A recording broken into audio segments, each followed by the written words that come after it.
এরকম একটা video post করছি, তার কারণ তোমাদেরকে একটা দারুণ সুখবর দেওয়ার আছে। ইউটিউবে 2 মিলিয়ন এন্ড কাউন্টিং, ইনস্টাগ্রামে 1 লাখের কাছাকাছি।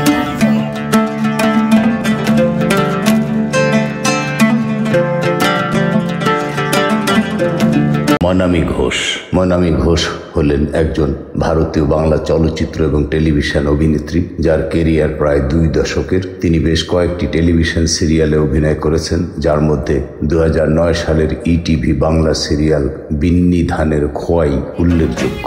Thank you so much everyone, আইলোমা বাড়ি থেকে এত ভালোবাসা দেওয়ার জন্য। কর্মজীবন: মনামি ঘোষ তার অভিনয় জীবন শুরু করেছিলেন বাংলা টেলিভিশন সিরিয়াল ডিডি বাংলায় প্রচারিত 7 কাহন দিয়ে, যখন তার বয়স ছিল মাত্র 17 বছর। তিনি 25 থেকে 30টি সিরিয়ালে প্রধান চরিত্রে অভিনয় করেছেন, যার জন্য তিনি প্রতীক্ষা একটু ভালোবাসার 2001 এবং 2002-তে অনন্যা চরিত্রে অভিনয়ের জন্য বিখ্যাত হয়েছেন। কোন সে আলোর স্বপ্ন নিয়ে 2003 সালে কমলিকা এক ছবিতে জিনাত চরিত্রে অভিনয় করেছেন। আকাশের নিচে 2004 এবং একদিন প্রতিদিনের বর্ষা। তার সবচেয়ে পরিচিত অভিনয় হল মোহর চরিত্র এবং ইটিভি বাংলা সিরিয়াল বিন্নি ধানের খোয়াই 2009 থেকে 2013 সাল পর্যন্ত, যেখানে তিনি লীন মোহরের মেয়ে চরিত্রে অভিনয় করেছিলেন। তার টেলিভিশন ক্যারিয়ারের সমান্তরালে ঘোষ বেশ কয়েকটি চলচ্চিত্রের ভূমিকায় অভিনয় করেছেন। 2008 সালে তিনি পরমব্রত চ্যাটার্জির বিপরীতে অনিরুদ্ধ ব্যানার্জির চলচ্চিত্র বক্স নাম্বার 1313 এর শুটিং শেষ করেন। লাশটাকে তোষকের মধ্যে জড়িয়ে একটা পুকুরে ফেলে দেবে। 2012 সালে তিনি অনিক দত্তের বাংলা চলচ্চিত্র ভূতের ভবিষ্যতে অভিনয় করেছিলেন, যেখানে তিনি লক্ষ্মী চরিত্রে অভিনয় করেছিলেন। তিনি নন্দিতা রায় এবং শিবপ্রসাদ মুখার্জি পরিচালিত 2015 সালের চলচ্চিত্র বেলা শেষে এবং আদিল হোসেন এবং পাওলি দাম অভিনীত 2018 সালের আন্তঃসীমান্ত চলচ্চিত্র মাটিতে পিউ এবং জিনিয়া চরিত্রে অভিনয় করেছিলেন।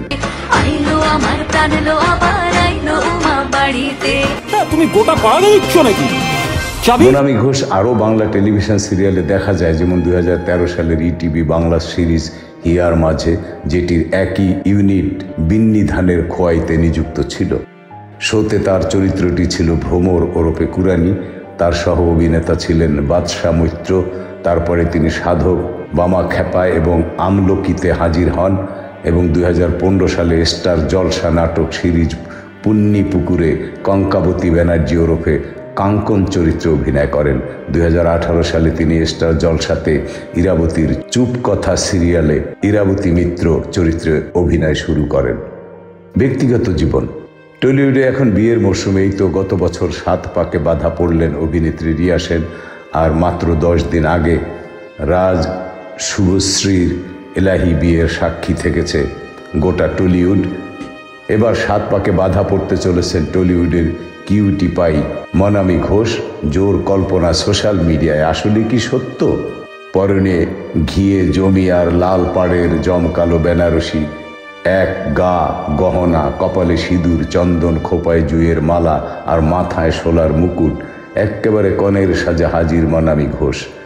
এই ছবি এই মুহূর্তে ইন্টারনেটে ঘুরে বেড়াচ্ছে, যা নিয়েই তৈরি হয়েছে জল্পনা। তবে কি চুপিসারে বিয়ে সেরে ফেললেন অভিনেত্রী? এ প্রশ্নেই নেটিজেনরা ভরিয়ে তুলেছেন মনামির ইনস্টাগ্রাম পেজ। বিয়ে করছেন টলিউডের most Elizabeth single lady Monami Ghosh. হ্যাঁ, ঠিকই শুনছেন, বিয়ে করতে চলেছেন মনামি। তবে পাত্র মনামি দীর্ঘদিনের প্রেমিক নন, বরং অভিনেত্রীর চেয়ে বয়সে অনেক বড় টলিউড অভিনেতাকেই মন দিয়ে ফেলেছেন নায়িকা। টলিপাড়ার পাকা খবর, অভিনেতা শুভাশিস মুখোপাধ্যায়ের সঙ্গে সম্পর্কে রয়েছেন মনামি। বিয়েও করতে চলেছেন তারা। 40 বছরের বয়সের ফারাককে বুড়ো আঙ্গুল দেখিয়ে ছাদনা তলায় যাচ্ছেন মনামি ও শুভাশিস। না না না ভাই, খবর একেবারেই মিথ্যে নয়। মনামি নিজেও স্বীকার করেছেন শুভাশিসের সঙ্গে তার সম্পর্কের কথা। তবে এই বিয়ে রিয়েল বাস্তব জীবনে নয়, হবে রিলে সিনেমায় শুটিংয়ে। রাজু মজুমদারের প্রথম ছবি ফণীবাবু যুগ যুগ জিওতে জুটি বাঁধছেন মনামি ও শুভাশিস। পর্দায় তারা স্বামী স্ত্রী, একেবারে কমেডিতে মোড়া এই ছবি। আর তা নিয়েই খবর ছড়িয়েছে টলিপাড়ায়। মনামি নিজেও এই ছবির চিত্রনাট্য হাতে নিয়ে ছবি পোস্ট করেছেন সোশ্যাল মিডিয়ায়। সেখানে মনামি ঘোষের হাতে শাঁখা পলা দেখা গিয়েছে। এই ছবি পোস্ট করে সোশ্যাল মিডিয়ায় আলোড়ন সৃষ্টি করেছেন। সেখানে মনামি ঘোষের হাতে শাখাপলা দেখা গিয়েছে। এই ছবি পোস্ট করে মনামি লিখেছেন, আমি এর আগে এরকম বিনোদনমূলক দারুণ অবাক করা একরকম বিনোদনমূলক পেটে সুরসুরি দেওয়া চিত্রনাট্য কখনোই পড়িনি। অভিনয় থেকে নাচের আঙিনায় তাঁর সাবলীল যাতায়াত, কিন্তু সেই নৃত্যশিল্পী এবার রেকর্ডিং স্টুডিওতে, না ডাবিং নয়, গান রেকর্ড করার জন্য প্রথমবার সঙ্গীত শিল্পী হিসেবে আত্মপ্রকাশ করতে চলেছেন মনামি ঘোষ। শুধু কি তাই, প্রযোজক হিসেবেও হাত পাকাতে চলেছেন মনামি। নতুন মিউজিক ভিডিও মুক্তি পাচ্ছে তারই প্রযোজনা সংস্থা থেকে। জুলাই মাসের শুরুতেই মুক্তি পাচ্ছে ভিটামিন এম। নতুন এই মিউজিক ভিডিওতে নাচের সঙ্গে সঙ্গে গান গাইতেও শোনা যাবে মনামিকে। দর্শক সাধারণত পর্দায় অভিনেত্রী এবং নৃত্যশিল্পী হিসেবেই দেখতে অভ্যস্ত মনামিকে। সেই মনামি যখন গান করার সিদ্ধান্ত নিলেন, প্রত্যাশার চাপ কাজ করেছিল। অভিনেত্রী বলছেন, অবশ্যই এই মিউজিক ভিডিওটার পরিকল্পনা ছিল 2021 সালের শেষের দিক থেকে। ফেব্রুয়ারি মাস নাগাদ গানটা রেকর্ড করা হয়। এপ্রিল মাসে ভিডিও শুটিংটা শেষ হয়। মিউজিক ভিডিওটা মে মাসে মুক্তির কথা ছিল, কিন্তু মে মাসে বেলা শুরুর মুক্তির কথা ছিল। দুটো কাজ যাতে একসঙ্গে না মুক্তি পায়, সেজন্য আমরা মিউজিক ভিডিওর মুক্তি পিছিয়ে দেই। আমার দুটো অংশ ছিল, গান আর নাচ। আমি গানটা নিয়ে একটু উদ্বেগে ছিলাম, কারণ আমার জীবনের প্রথম গান। ভেবেছিলাম পারবো তো, কিন্তু খুব অদ্ভুতভাবে গানটা খুব সহজে হয়ে গেল। তবে হ্যাঁ, অনুশীলন করতে হয়েছিল খুব। কিন্তু আমি ভেবেছিলাম মিউজিক ভিডিও রেকর্ডিংটা খুব সহজ হবে, কিন্তু সম্পূর্ণ উল্টো হলো। ওই ভিডিওটা নিয়ে আমাদের খুব খাটতে হয়েছে। সুজিতের পদাতিকে মনামি ঘোষ, কিংবদন্তি মৃণাল সেনের স্ত্রী গীতার ভূমিকায় অভিনেত্রী। 23-এর শুরুতেই বড় খবর দিলেন মনামি ঘোষ। সুজিত মুখোপাধ্যায় সিনেমায় অভিনেত্রী। তার থেকেও বড় খবর, মৃণাল সেনের জীবন কাহিনী অবলম্বনে যে সিনেমা তৈরি হচ্ছে পদাতিক, তাতে গুরুত্বপূর্ণ রোলে অভিনয় করবেন মনামি। কিংবদন্তি পরিচালকের ভূমিকায় চঞ্চল চৌধুরীর নাম আগেই জানা গিয়েছে। এবার মৃণালের স্ত্রী গীতা সেনের চরিত্রে যিনি অভিনয় করবেন তার নাম শোনা গেল, তিনি মনামি ঘোষ। এহেন সুযোগ পেয়ে আনন্দে উচ্ছ্বসিত অভিনেত্রী।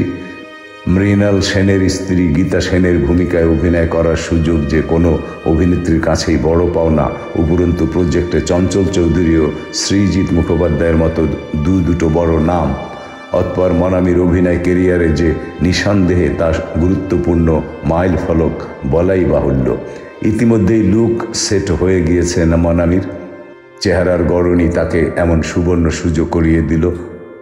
পর্দায় গীতা সেনের বিভিন্ন বয়স ধারণ করতে হবে, তাই দরকারে প্রস্থেটিকের সাহায্য নিতে হতে পারে। তবে গোড়ার দিকে মা বাবা ছাড়া আর কাউকেই এই বড় খবরটা জানাননি মনামি ঘোষ। সৃজিতের সঙ্গে এই প্রথম কাজ মনামির। কিভাবে এলো এই সুযোগ, অভিনেত্রী জানিয়েছেন, সৃজিত দা ফোন করে ওর অফিসে ডেকে যখন সবটা বললেন, নিজের কানকেই বিশ্বাস করতে পারছিলাম না। আনন্দে লাফিয়ে উঠেছিলাম, তবে খুব ভয়ও লাগলো। এত বড় একটা চ্যালেঞ্জ ছুড়েছেন সৃজিত দা, ওর মুখ রাখতে পারবো তো? মৃণাল সেনের স্ত্রীর জুতোয় পা গলানোর আগে প্রস্তুতিও শুরু করে দিয়েছেন মনামি ঘোষ। কিভাবে প্রস্তুতি নিচ্ছেন? গলানোর আগে প্রস্তুতিও শুরু করে দিয়েছেন মনামি ঘোষ। কিভাবে প্রস্তুতি নিচ্ছেন অভিনেত্রী জানালেন, আমার মতো করে গীতা সেন হয়ে ওঠার প্রস্তুতি নিচ্ছি। সৃজিত দা একটা ভিডিও ক্লিপিংস দিয়েছেন, সেখানে খুব অল্প সময়ের জন্য ক্যামেরায় ওকে দেখা গিয়েছে। এছাড়াও রেফারেন্স হিসেবে কিছু সাক্ষাৎকার ফলো করছি। গীতা দেবী খুব ঘরোয়া ছিলেন, একেবারে ক্যামেরার আড়ালেই থাকতে পছন্দ করতেন। সেরকম একজনের চরিত্র ফুটিয়ে তোলা ভীষণ চ্যালেঞ্জের। আমি নিজের 100% দেওয়ার চেষ্টা করব। জানুয়ারির দ্বিতীয় সপ্তাহ থেকে শুরু হবে পদাতিকের শ্যুট। মনামি ঘোষকে সাধারণত যেভাবে দেখে অভ্যস্ত, এবার একেবারে ভিন্ন ভূমিকায় দেখা যাবে তাকে। সৃজিতের হাত ধরে চঞ্চলের বিপরীতে গীতা সেনের ভূমিকা কতটা ফুটিয়ে তুলতে পারেন মনামি ঘোষ, সেটাই এখন দেখার অপেক্ষা। নিজের প্রযোজনা সংস্থায় প্রথম কাজ, কতটা অন্যরকম অভিজ্ঞতা হলো। মনামি বললেন, ভিডিওটা নিয়ে খুব ছুটোছুটি হয়েছে। গান থেকে শুরু করে সেট, কথা, লাইট, কস্টিউম সব কিছুর জন্য আমায় আর সৈকতকে প্রচুর কাজ করতে হয়েছে। নিজে হাতে সেট এঁকেছি, পোশাক ঠিক করেছি। ভবিষ্যতে এই প্রযোজনা সংস্থা নিয়ে হয়তো আমরা অনেক কাজ করব, কিন্তু এই প্রথম কাজটা মনে থেকে যাবে চিরকালের জন্য। এটা আমাদের বাচ্চার মতো। এবার দেখার দর্শকদের কেমন লাগে। বন্ধুরা, সংক্ষেপে এই ছিল ভারতের কলকাতার মনামি ঘোষ, চলচ্চিত্র ও টেলিভিশন অভিনেত্রী। অভিনয়ের কেরিয়ার প্রায় 2 দশকের। তিনি বেশ কয়েকটি টেলিভিশন সিরিয়ালে অভিনয় করেছেন, যার মধ্যে 2009 সালের ইটিভি বাংলা সিরিয়াল বিন্নি ধানের খোয়াই উল্লেখযোগ্য। এই ছিল মনামি ঘোষের সংক্ষিপ্ত জীবনী। ধন্যবাদ।